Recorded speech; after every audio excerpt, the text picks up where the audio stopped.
Being a safeguarding officer does not start from the beginning of the game, but actually before the game of the preparation.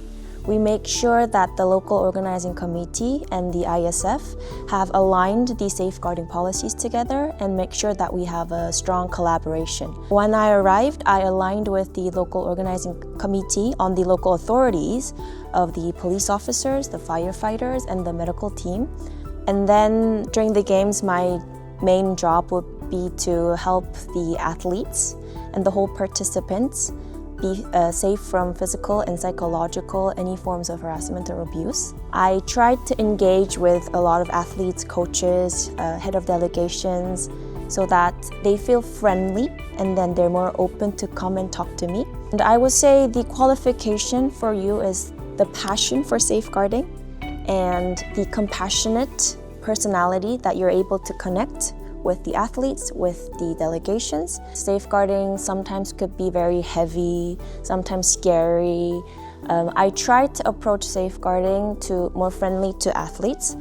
I start by welcoming the athletes, not just when the workshop is on. When they're coming into here, I brought a ball myself for them to just play around, and since this is the volleyball event, I invite the athletes to mingle. And then when the workshops are done, I'm aware that a lot of athletes here are universal, international, and not everyone's first language is English.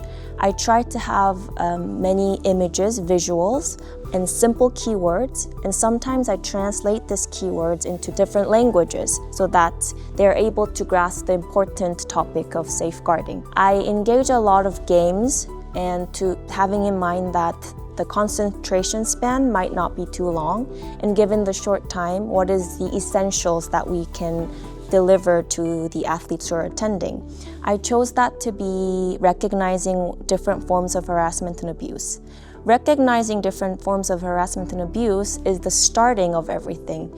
Due to different cultures, different backgrounds, and the fact that athletes are still young, this is under 15 event, they might not have a good grasp of what is wrong or right, but starting from them to acknowledge what is wrong or right actually makes them be aware that some things are happening. And the second topic that I try to emphasize is that how do you intervene safely? As a fellow athlete, peer athlete, when you recognize these different forms of abuse, how do you intervene in the most safest way? These are the two important topics that I try to deliver during my workshop. So I was a figure skater for 9 years before, and I was coaching for 4 years and judging currently, which gives me different perspective because I was in all forms within my sport. When I was an athlete, in fact, these safeguarding topics were not yet known. When I grew up and came to know about this topic, the moment I got to hear about the definitions, the link with my personal experience and the definition was very quick because I experienced it myself.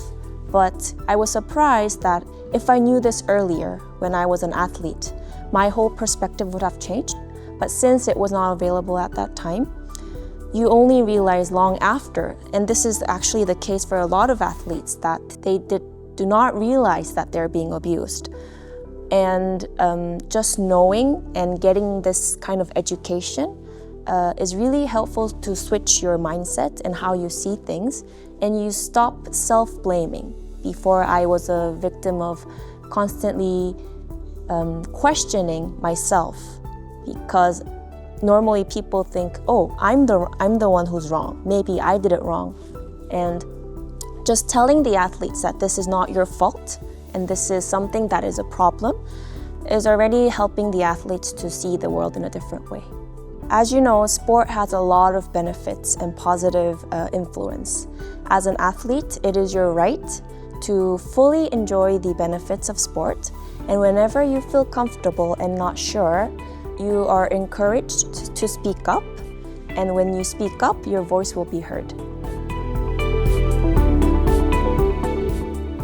I think that safeguarding is important because athletes can, get a knowledge about everything. Because most of the students and teenagers don't know how to act. That kind of stuff is not taught to them, you know, and it's really important that we teach about all kinds of abuse. In some countries, there's very much bullies and something like that, so it's very important to know how to act. So young girls and boys all around the world can recognize the signs about sexual abuse and all other kinds of abuse. We can stop them and we can ask parent or adult to help, or we can distract the person who makes the other don't feel well.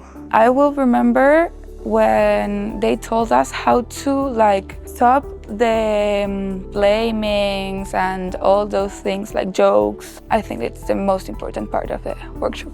I think it's very important and we learned a lot here.